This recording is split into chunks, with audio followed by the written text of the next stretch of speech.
Get your ears wrapped around the Golden State Media Concepts Basketball Podcast. All the scoop you need to know from college basketball to the NBA and even March Madness. News of your rising stars. Topics on and off the hardwood. This is the Golden State Media Concepts Basketball Podcast.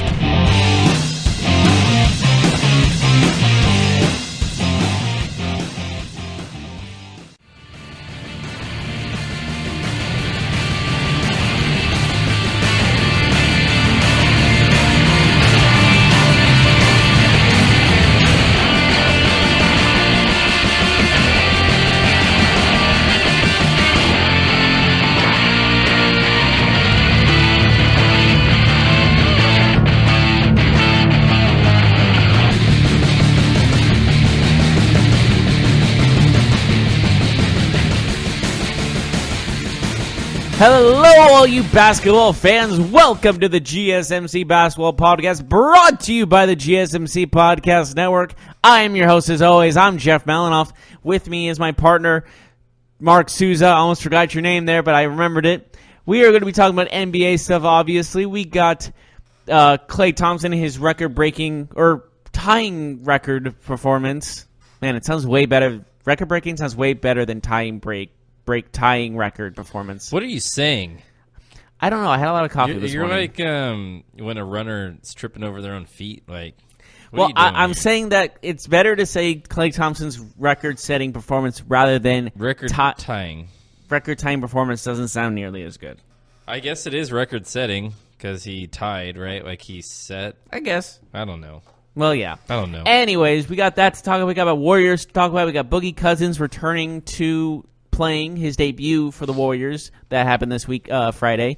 And also we're going to be talking about Carmelo Anthony and his deal to the Bulls and what does that mean for him, as well as James Harden and how well he's been playing, and other things regarding the NBA we will talk about in the later segments. Yep. But first, we need to talk about the Warriors. Klay Thompson with 10 consecutive three-pointers. But he missed the 11th.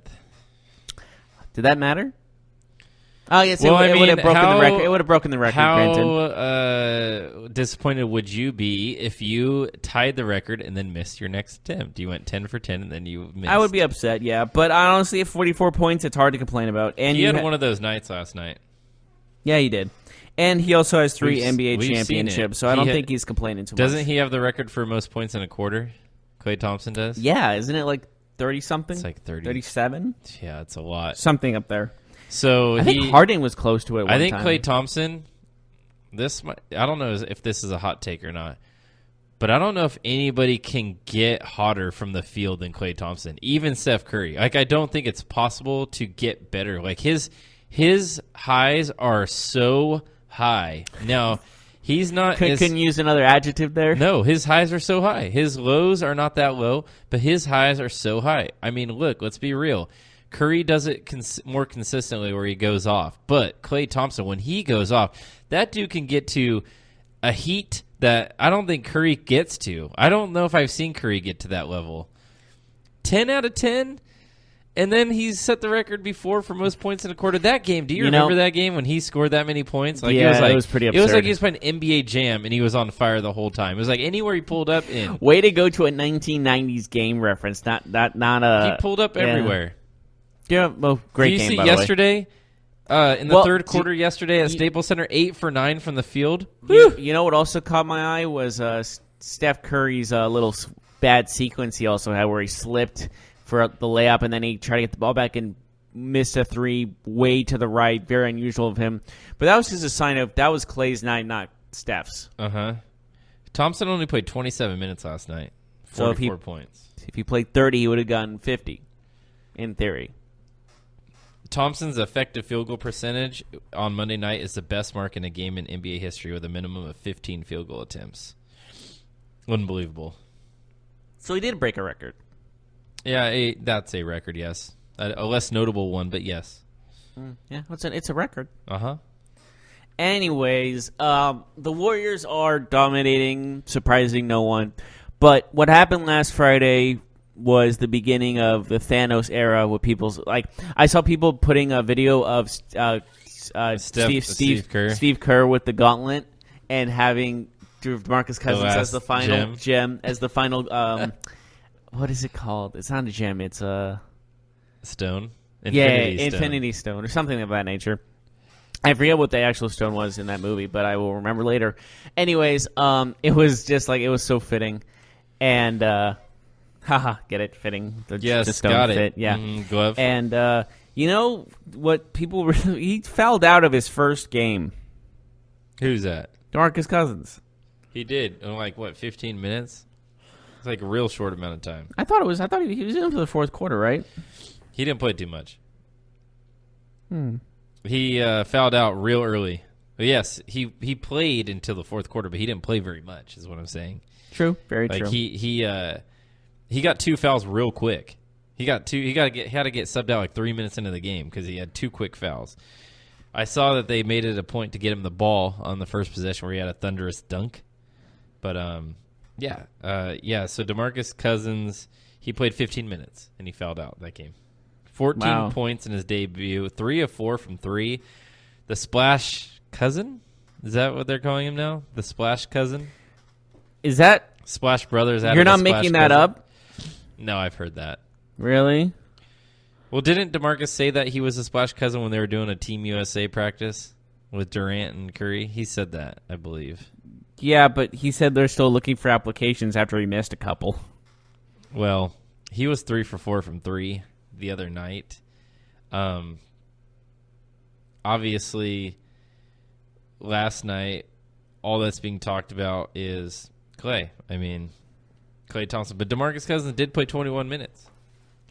Less effective last night, 8 points. He had 9 boards, though, 5 assists. That's the thing about Cousins, man, is that he's so good with the ball in his hands. He doesn't need to score to be good on this Warriors team. He needed to score to be good on the Kings or good on the Pelicans. He doesn't need to score. He can just dish the ball. 5 assists last night. Pretty good from a center. He had third. He led he's third on the team in assists. So, what do you think? What do you think about DeMarcus Cousins?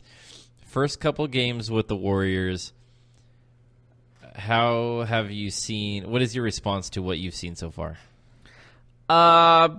Still a positive. It's not hurting the team by any means. He's making them better and better, and it's one of those things in where you got to look at the team around him is so good that he doesn't need to be the guy like he was in Sacramento where he was getting 30 points a night. He just needs to contribute any way, shape, or form. Uh-huh. Does that make sense? Yeah, absolutely. That's what I was saying. He doesn't need to score 30 points a night for them to win. He can take his time, and I think that's a reason why he went to Golden State, right? He has a chance to win a championship and also not be relied upon heavily to win each night, which will help him in his recovery from a major injury. Mm-hmm. Yeah, true. And, like I said, Achilles injury is no joke. And it's going to be one of those things where it's going to be a gradual, what's the opposite? Accline? Incline? Incline, yeah. Mm-hmm. Yeah, absolutely. I was thinking, what's the opposite of decline? But yeah, you're right. What's the other way? You go down, but instead I don't know. I didn't know there was another word with Klein in it. So, are the Warriors ever going to lose again? Probably, but not for a while. Maybe not. I can't say no team's just going to go undefeated the rest of the season. They won't go undefeated, no. They play the Wizards, the Celtics, the Pacers, and the 76ers in their next 4 games. So, that's a little bit tough. All these games are on the road, too. What do you think about that, Jeff? All 4 are on the road. I take that back. The Warriors are at home against the 76ers, so 3 of the 4 are on the road. They're still going to win. And what do you know? They play on TNT. It's just. Get this. They play on TNT, ABC, NBA TV, and TNT. Must-see TV looks like for the Golden State Warriors. Fascinating. Yeah, so anyways, what can you say? This team looks well on their way to winning another NBA championship. But let's talk about the Lakers. They can't beat their NBA record, though. Yeah, you're right. But let's talk about the Lakers. Mm-hmm. They get demolished in this game. I mean, I think that was pretty expected. 130 to 111. I know on the surface it looks like a 19-point loss, but don't get it twisted. The Warriors had 110 points going into the fourth quarter. Yeah, they were up by 30 points entering the fourth quarter. Yeah, it was bad. The Lakers now have Rondo out, Lonzo out. Lonzo's out 4 to 6 weeks. We just heard from his sprained ankle, which is a long time for a sprained ankle, but 4 to 6. They're very diligent when it comes to these injuries, aren't they? Our last podcast, we talked about LeBron James getting an update about his health. Well, he's not playing. Well, he was cleared for practice. He was cleared for practice, but we still don't know how many games he'll miss. He could be back any time, I guess. The one thing I couldn't even see him being gone until the All-Star break. The one thing I found interesting about the statements that were made is that he has practice, but he didn't do any of the up and down stuff. That's what Luke Walton said. The up and down stuff, like basketball stuff, like I don't understand. Like he didn't jump. Mm-hmm. He didn't try to shoot. You know what I mean? What does that Yeah. mean? The up and down stuff. He didn't lay up. He didn't dunk. He didn't block a shot. He didn't jump at all. You have to jump a lot in basketball. Like that's a major thing that you. So must free do. throws. That's the only one thing. That's what I'm thinking. Did he run? Did he shoot free throws all day? We don't know. We don't know because they don't like us to know things. So Lonzo's out 4 to 6 weeks, but it sounds like Rondo will be back on Thursday. A much-needed return to the lineup. Does Rondo make them better than Lonzo, or what do you think about that? About swapping Lonzo for Rondo for the next 4 weeks? I feel like it makes them worse. I feel like it makes them worse too. Well, without LeBron, Both kind of the same player, though. yeah, but without LeBron, they're just like. They're 4-6 in their last 10. Right now, the Lakers are 1 game out of the playoffs. You if want, it were to you start, want to hear an interesting statistic? I do. I would love The to hear. Cavs this season without LeBron, or from 2014 to 2018, all the games without LeBron, they're 4-23. This is when he was like injured and stuff through that span. And now this season, the 2018-19 Lakers without LeBron are 5-9. They have won more games this season without LeBron than the Cavs have done with his entire stint returning. Yes. That's insane. And they had a good team. They did. It seems so long ago, doesn't it? Yeah, it does. Mm-hmm. At least it's not upsetting anymore. Yeah, absolutely. Absolutely. So this season, will the Lakers make any noise? We don't know. It's hard to tell.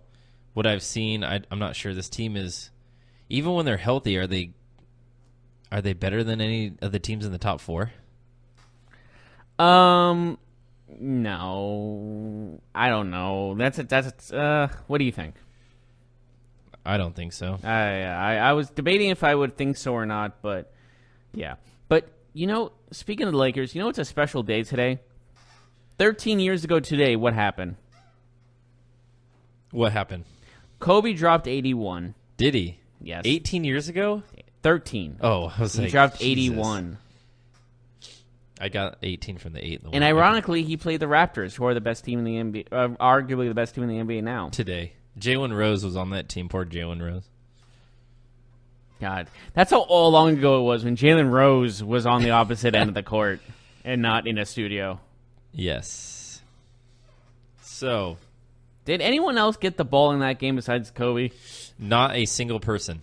Well, I mean, they had 107,000 points, but It's basically what James Harden does every day. yeah, times like 50. They only had like 116 points when the game was over. You know what's roughly funny? around? You know what's funny to me? Nobody looks at that game and says, "You know what, Kobe, you're a ball hog." But James Harden, he gets crushed every single game. He's not the level of Kobe yet. Kobe won championships at this time. And look at Was Kobe ever as good of a scorer as James Harden is right now, though? That's an argument. No one's doing this. What Harden's doing. Nobody's ever done this. Yeah. But isn't that crazy? Not even Wilt. I'll say this. I have a feeling that James Harden can break Kobe's 81-point record one day. I really believe it. But even before then, you can say Harden's better at scoring than Kobe, but it'll be a tough debate for sure. Because you can't take anything away from Kobe. Yep. No, you can't. You can't. He's one of the best scorers of all time. And by the way, Kobe got off left the court when they had 122 points at 81. Yeah. Today, getting that is kind of low. Yeah, absolutely. That's like the norm now. 122 is the norm now. So I can definitely see James Harden or anyone breaking that 81-point record. Yeah. Maybe. It could happen. It's very possible. Yeah, no, we'll see if there's anyone that can do it. All right, besides Harden, can you see anyone else doing it? Yeah, sure. I could see somebody like Curry doing it. Just if there was a 4-point line? Even a 3-point line. I mean, if he hit like 10 to 15 threes in a game. Maybe Klay Thompson? Why not? Klay Thompson scored 44 yesterday. He didn't even play. I don't think he played the fourth quarter. Mm-hmm. On a different night, maybe a more competitive game, you could see it happening. It's obviously a record that's extremely hard to break. Like every little thing has to go right. Like you have to have one of your best shooting nights ever. The team that you're playing probably has to be playing well. Like they got to be scoring pretty good too. Like the other team's pretty much got to be red hot too. Your team has to pretty much defer to you. You know what? I can't see anybody on the Warriors doing it. You know why? Because what are the other guys? Many of them? Yeah, there's too many. Like, what is Durant going to go a whole game and shoot 3 times? Like, is Curry going to go a whole game and shoot 4 times? So Harden is the chosen one. Maybe Giannis. Giannis is very. He can't do it without hitting a 3. Like, he's got to hit 7 or 8 threes. I think. Like, to even think about it, if you hit 7 threes, you're still 50 points away. True. I'm not saying you have to do it that way, but it makes it a lot easier when you can hit threes. You know, okay. When you can hit threes, like a lot of your shots are threes, it makes hitting 80 a lot more feasible. How about this, Anthony Davis? That's a player I could see doing it for sure. Because he has all the range. Like he's got the range. He can get to the rim. All right, here's the debate between this is Kobe versus this person, Kobe versus LeBron. Do you see LeBron getting 81? LeBron? Not now. No, I don't either.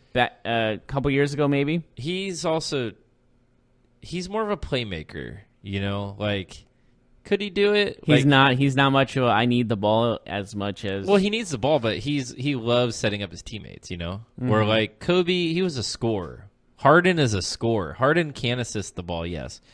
But when Harden gets the ball, his goal is to put the ball in the net himself. If a pass opens up, he'll make it. Most of the time. But LeBron, he looks to get everybody involved. In fact, isn't that one reason that people knock on LeBron like throughout his career, that he's too passive? Like he doesn't have that killer instinct. Like that's what people say, right? What is even that? It just means that when the game's on the line, they want him to chuck up a ball where he's double teamed instead of passing to the open man. That's literally what people mean when they say that. But all he does is win. You know what's funny is that it was the Kobe fans who used to talk trash about LeBron being passive, and now they get to root for him. I've always found that a little bit interesting. Oh, that is a very interesting point you bring up. Yeah. How, I always say sports fans are the most forgiving people in sports. Like, if a guy says, I hate this city, I never want to play here again, and he says nothing but bad things about the city for, let's say, 5 years, and he's a great player. He's like a Tom Brady or LeBron James type player. And he can come back to that same team and say, I was wrong, please forgive me. They would forgive him open arms, no question about it. Mm-hmm. That's how I say that. This, fans, you could do horrible, horrible things. And if you come back to the team and help them win, no one's got an issue. Yeah, absolutely. I think we should go to a break. What do you think? Sure. What are we gonna do when we return? We're going to talk about the Rockets. We're going to talk about Harden. He did something again that we've. It's almost like he does what we'll talk about. I did it again. What we'll talk about is what he does so often that it's not even in the first segment anymore of our show, which is crazy. We'll talk about Melo. Melo has been traded, Jeff. We'll talk about where he went, and also when is Chris Paul going to be back? We'll find out.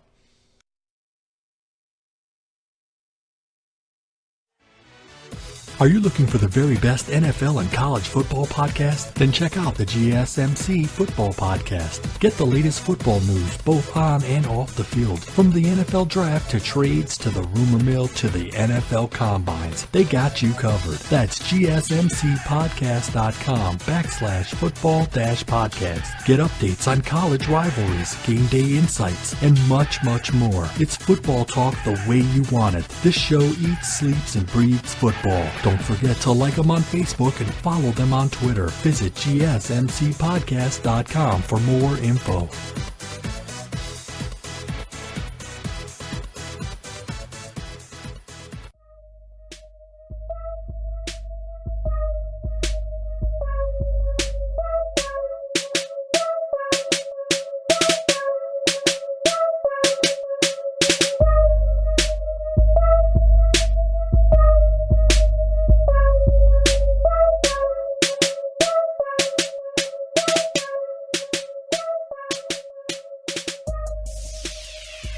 Welcome back to the GSMC Basketball Podcast. We just finished off the Warriors and DeMarcus Cousins and Klay Thompson and other things of that nature. Now we're moving on to the Houston Rockets. Carmelo Anthony has been traded, finally, after months of absence from the team.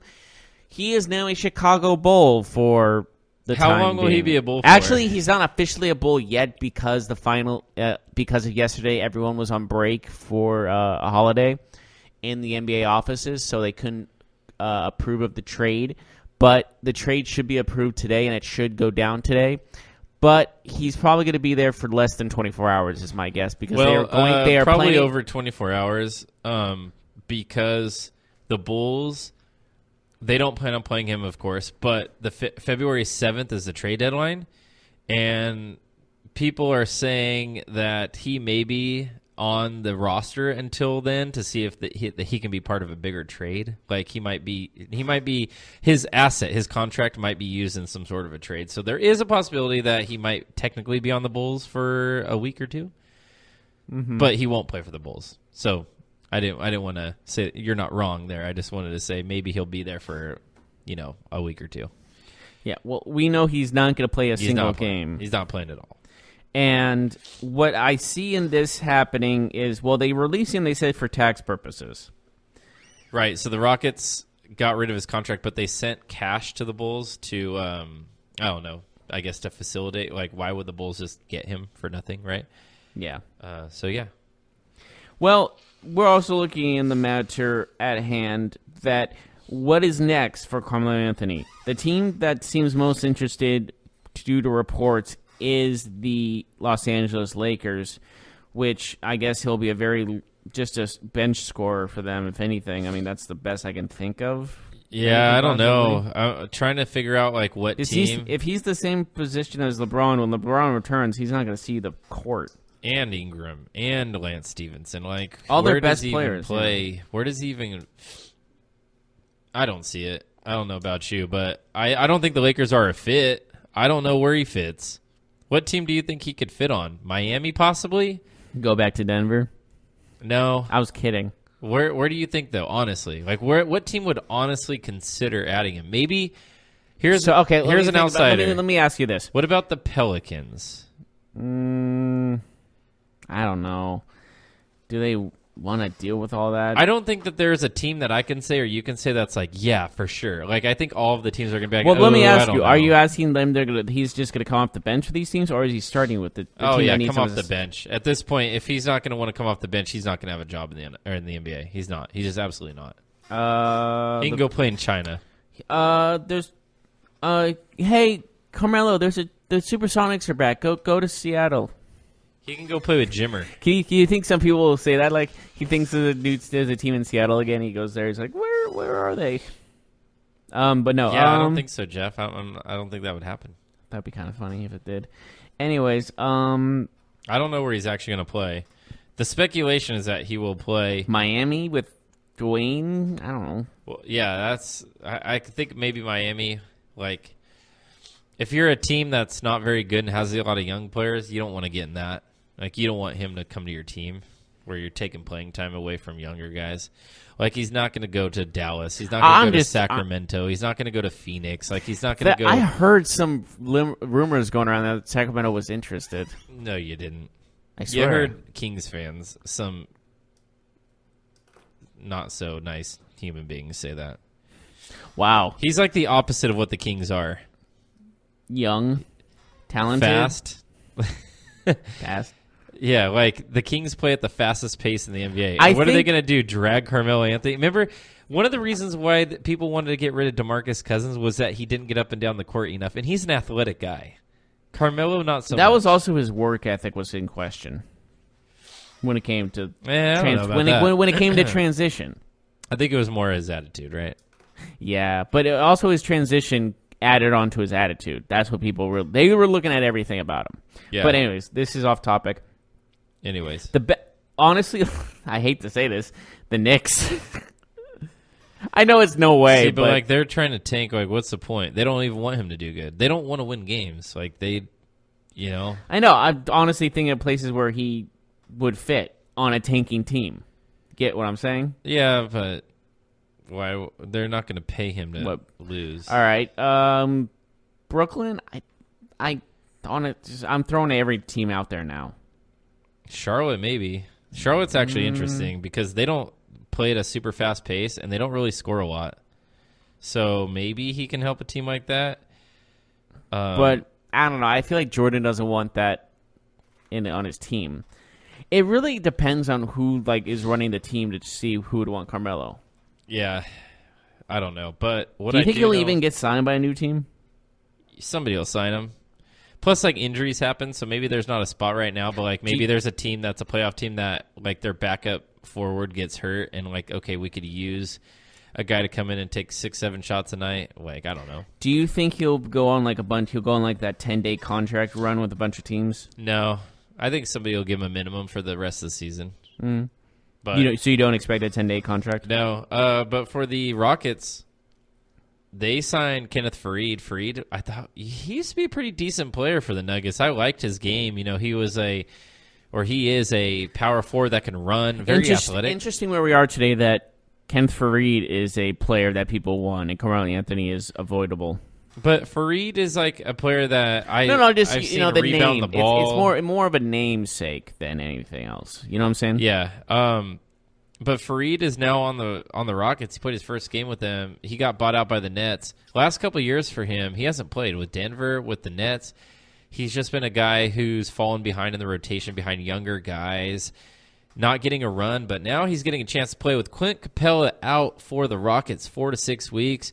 Kenneth Faried, he'll get some playing time, man. He played 20 minutes last night. I think this is a great spot for him because the one thing that Capella does well that Harden misses is his ability to get up and down the floor.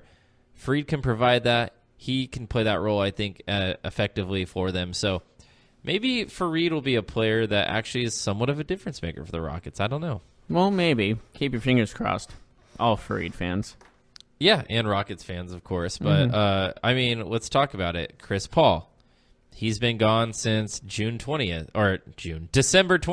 I don't know why he's been gone for a year. June. That's the opposite. June 20th is the opposite part of the year than December 20th. They're literally polar opposites. 6 months. It's the half birthday of December 20th. My half birthday is December 15th. My half birthday is December 28th. You're born in June also? June 28th. June 15th. You're a Gemini and I'm a Cancer. You're a Cancer. I know this because my sister's June 16th and my parents' anniversary is June 16th. Yeah. What are the odds? Pretty good, actually. Pretty good. Actually, I met a girl with the same exact birthday as me and same day, like almost same time too. It was kind of crazy. You guys were born on the same day, the exact same day? Yeah, 1995, June 15th. Yeah. I dated a girl whose brother and me shared the same exact birthday. Isn't that crazy? Don't you think when you think your birthday is all about, it's oh, me, and then you think someone else has it, you're like, you son of a gun. What? No. Why would you think that you're the only person that has? No, that no, no. birthday? You know, it's like, oh, it's my special day. Like all my friends know it's just my birthday. I but hate then, to be. Then you have that friend that no, but then you have that friend that has that same birthday, and you're like, oh, well, that gives that day. That's what I meant. That's what I meant. Uh huh.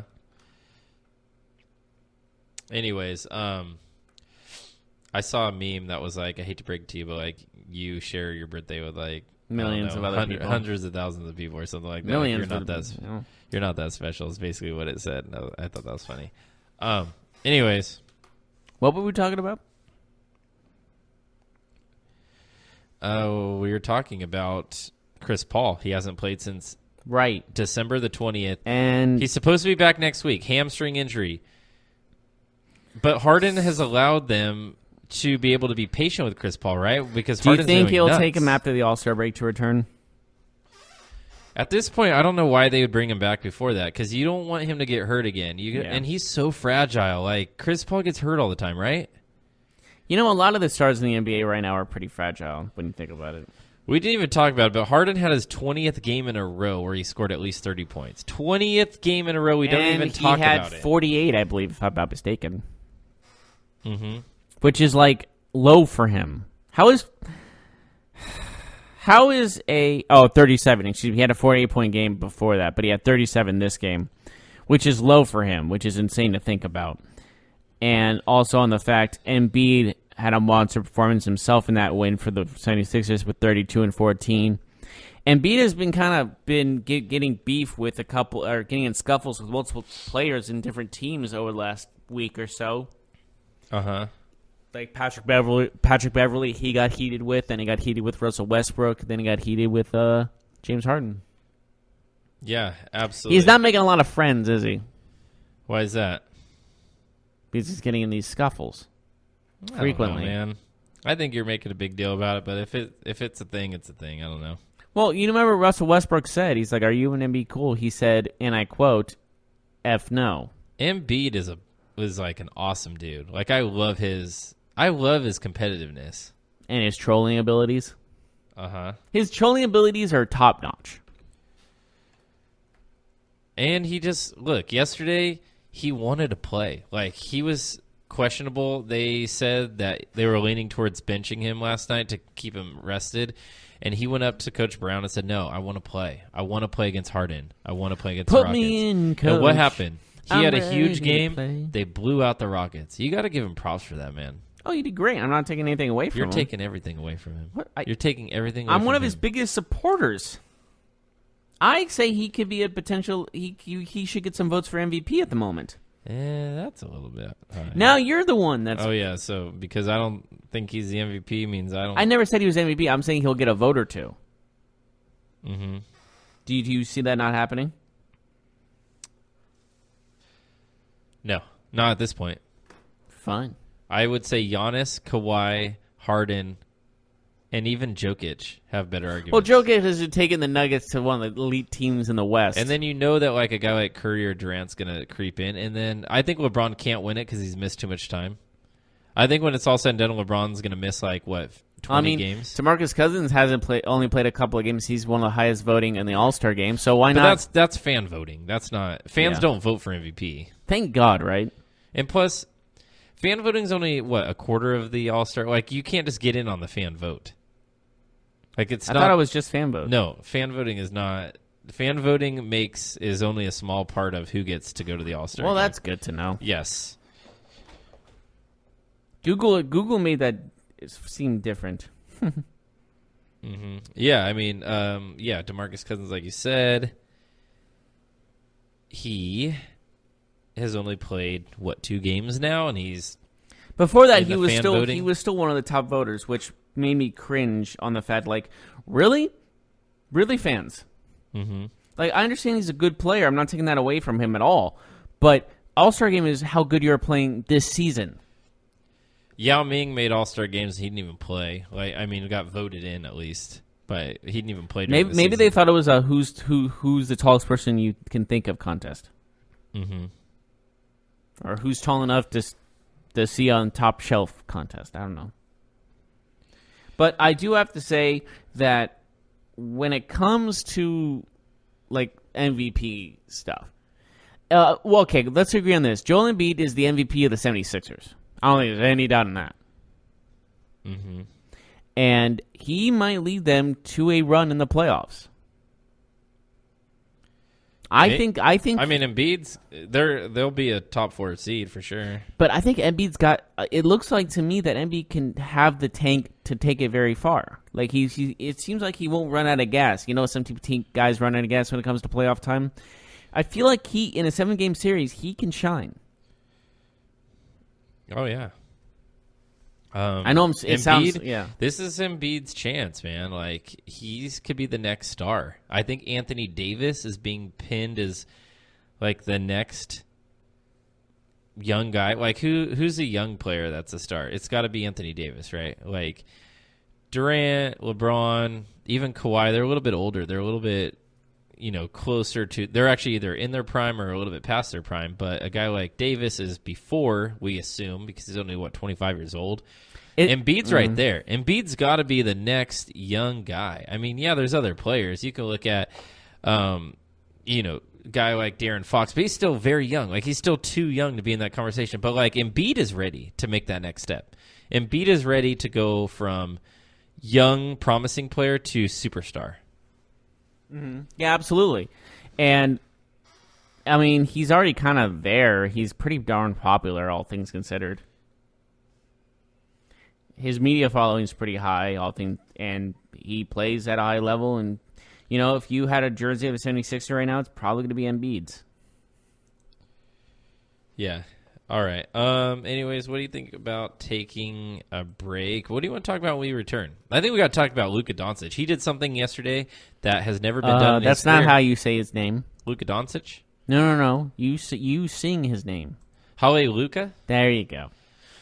Yeah, we got to talk about he did something for the first time. Only the second time it's ever been done in the NBA. We'll tell you what it is. Also, Brooklyn Nets, man. We got to talk about them. This team has been on the rise. It's a weird roster they have. It's like all hodgepodge together, but, man, it's been nice to see. Well, with their old general manager, Billy King, gone, only good things could happen. So I'll be right back right after this. Don't go away.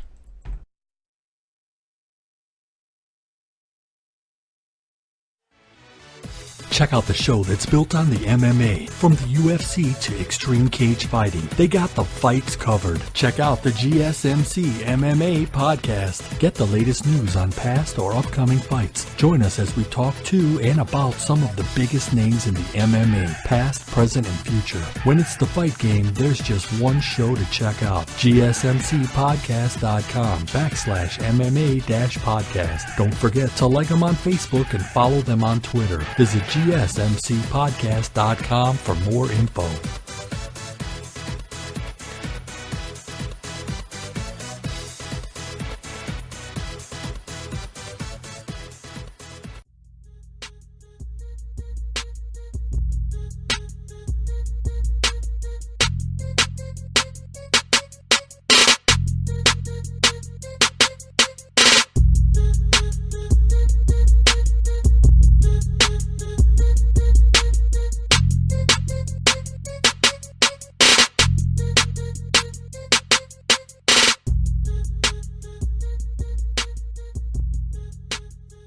Welcome back, everyone, to the GSMC Basketball Podcast.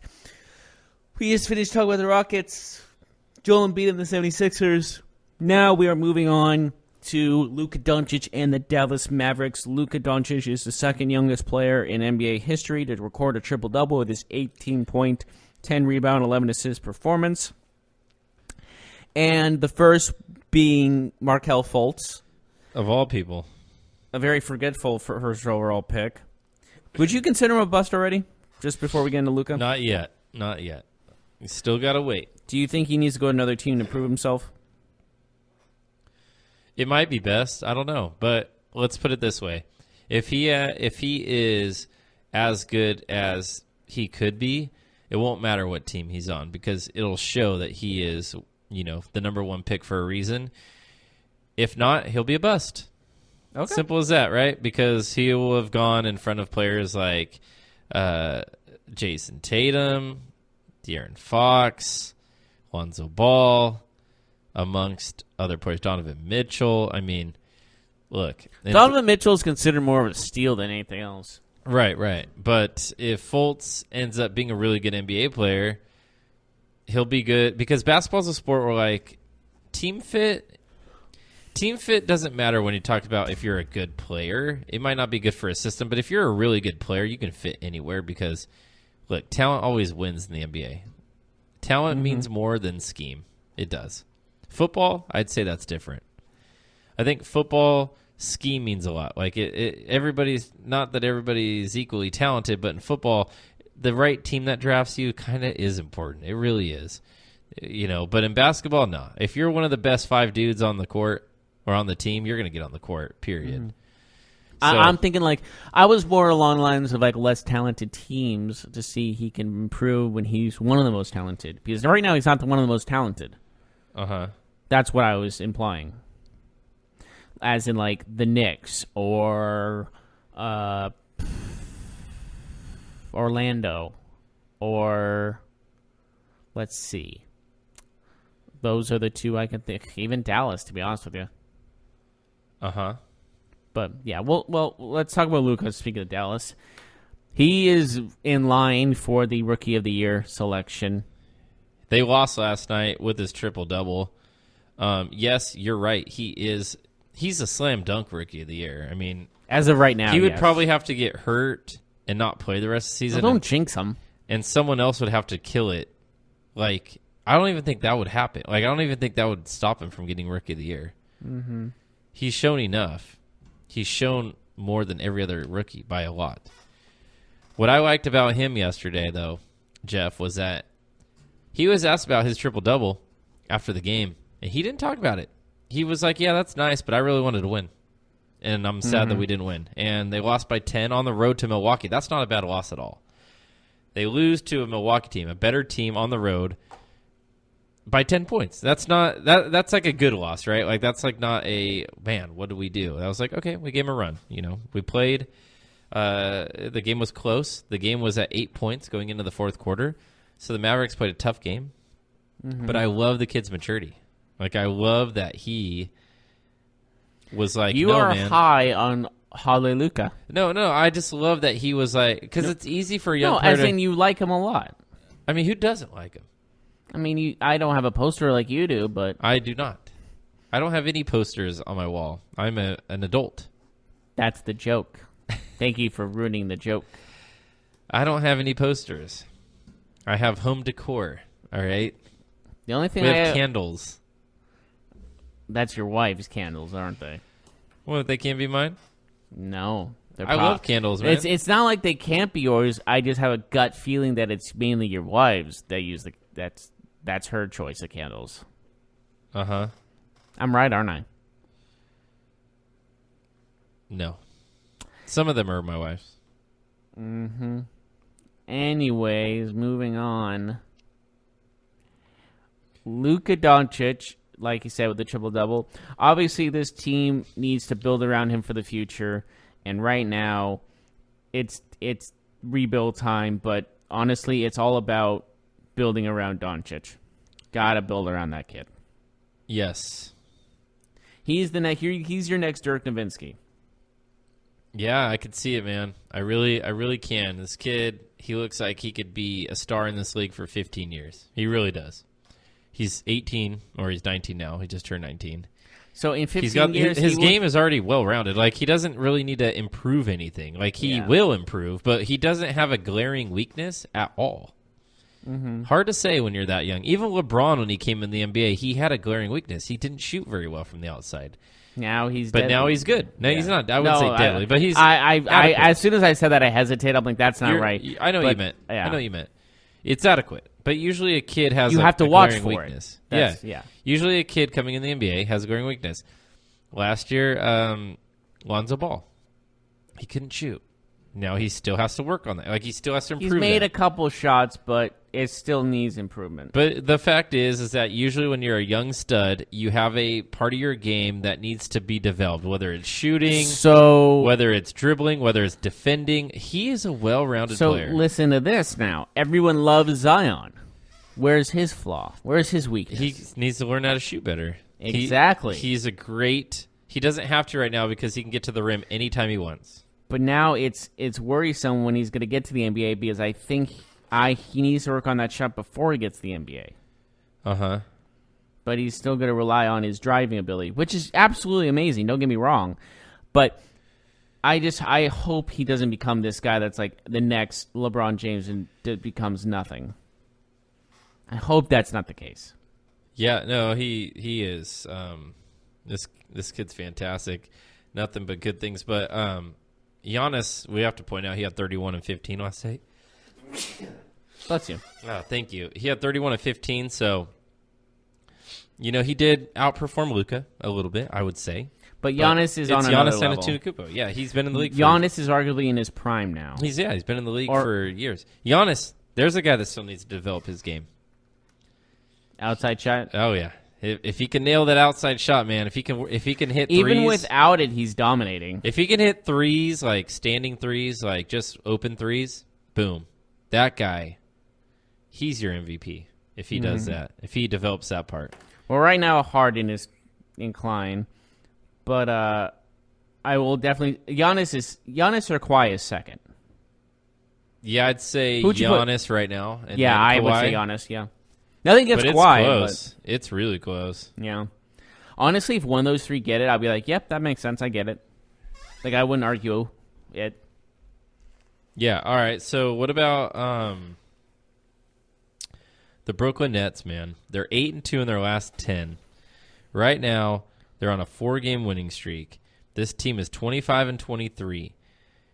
They look at this point almost like a lock to make the playoffs. I know it's still premature to say that, but when you look at the distance between them and the 9th place team, it's already 4 games, and it's just getting bigger as Detroit keeps struggling. Brooklyn, 8-2 in their last 10. You could argue and say that they are maybe playing the best of anybody in the NBA. There's a couple other teams that share an 8-2 record in their last 10. Milwaukee, Toronto. That's it from the East, though.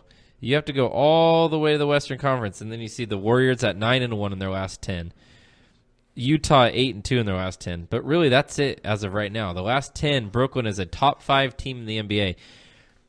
How impressive has their season been when you consider where this roster was and where it really is at this point? Well, it's thanks to Billy King that they are in this position because he traded what seemed like an endless supply of first-round picks for guys in their 30s, and I mean late 30s. Uh-huh. And everyone knew they had 1 to 2 year window of making that into like a championship. And Billy King kept thinking, he's one of the worst general managers of all time, in my opinion.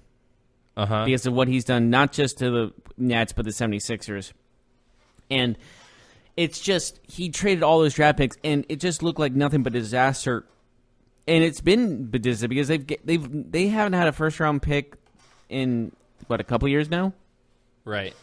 And that has hurt them, but somehow they kept battling, and it's honestly about perseverance than anything else, really. I have nothing but respect for those guys because they should be a lot better team with adding a couple of first-round draft picks, but they aren't, and they're still playing at a high level. D'Angelo Russell has been playing really well for them, and Spencer Dinwiddie. He's playing with a chip on his shoulder. D'Angelo Russell, man, he was looking better and better. I think the Lakers might regret sending him away, to be honest with you. Do you think he's going to have a brighter future than Lonzo Ball? Because that's why they got rid of him. The guy can shoot, and he's starting to find his assist numbers are going up. Like the rest of his game is getting better. Didn't he have 40-some-odd points recently? Yes, he was Eastern Conference Player of the Week last week. And Lonzo, has he reached anything close to 40? No. I don't think he's even sniffed that. No, not even 30. But I mean, that's not necessarily the only thing that. Well, I'm just saying. I'm using that as an example. Russell was Eastern Conference Player of the Week. Last night he had 31, 8, and 4 in 32 minutes, 12 of 25 from the field, 7 of 14 from 3. The kid is playing very well. And, man, that's a point guard right now that's really, really taking over the Eastern Conference. He has been playing as well as anyone in the East. Do you think he's taken advantage of a weaker conference? Maybe so. Because he let the Lakers in a tough Western Conference to a slightly less competitive Eastern coming Conference. Into his zone. Like, I think it's more that he's developing. Yeah, he's what, 21 years old, 22 years old? Is he really that young? I mean, he's only been in the league for 3 years, I think. That's incredible. And you're probably right. And you also have to look at the facts. He's went to the Lakers. He was struggling on a team, very weak, talented team. Yeah. And the Nets aren't that much talented in their own right, but granted, you're probably right. It is developing. Maybe it's developing into a weaker conference to develop even better, more practice, more minutes. And obviously, he's touted as one of the guys on the Nets rather than just a guy on the Lakers. Mm-hmm. So he's obviously a focal point on their offensive side of the ball, which is why he's getting all those points and why he's getting all these recognitions. And I'm happy for the guy. And obviously, he's definitely can be an elite player in the future. Mm-hmm. Yeah, absolutely. So I got to give full credit to the Nets. I think what they're doing, Jarrett Allen is a good player. Blocks a lot of shots. I like what he does. They just, man, they're a decent team, man. They're definitely going to make the playoffs. I don't think they win a series. It's crazy to think about, huh? Because not too long ago, this was the joke of in the NBA. Yeah. We'll see what they do. We'll see how this team can develop. Spencer Dinwiddie might be your sixth man of the year. Like, he's up there. He's definitely in the top 3 or 4. Mm-hmm. Anyways. Well, he's averaging up there in more points than most 6 men are. I want to talk about last thing before we end the podcast. Notable games tonight. The Blazers at OKC. Interesting matchup. Raptors at Pacers tomorrow. I like that matchup. Tomorrow's good. Here's another one. Mm-hmm. Spurs at Sixers. It's decent. Okay. How about Nuggets at Jazz? The Jazz are 8-2 in their last 10. Jazz are coming into their own again. Both teams are 8-2 in their last 10. Yeah, and also it's one of those. It's almost like the Jazz were the team out of nowhere last season, and now it's the Nuggets this year. So it's a battle of the out of nowhere teams. RKO's out of nowhere. Yes. Jokic versus Mitchell or Crowder, whoever you want to put against Jokic. Mm-hmm. Anyways, I think that's it for today. Yes, it is. Thank you so much for joining us, everyone. Please tune us in on Thursday. We'll have those outcomes of the Pacers and the Raptors from tomorrow, because that's probably the best matchup record-wise between two teams. Say it again? The best matchup between two of the best records, like in the next couple of games, today and tomorrow. That's Pacers and Raptors for tomorrow. Yes, Pacers and Raptors, absolutely. I agreed. And that's going to be our main focus when we go in on Thursday. So we'll see you then, and have a good day, everybody. You've been listening to the Golden State Media Concepts Basketball Podcast, part of the Golden State Media Concepts Podcast Network. You can find this show and others like it at www.gsmcpodcast.com. Download our podcast on iTunes, Stitcher, SoundCloud, and Google Play. Just type in GSMC to find all the shows from the Golden State Media Concepts Podcast Network, from movies to music, from sports to entertainment, and even weird news. You can also follow us on Twitter and on Facebook. Thank you, and we hope you have enjoyed today's program.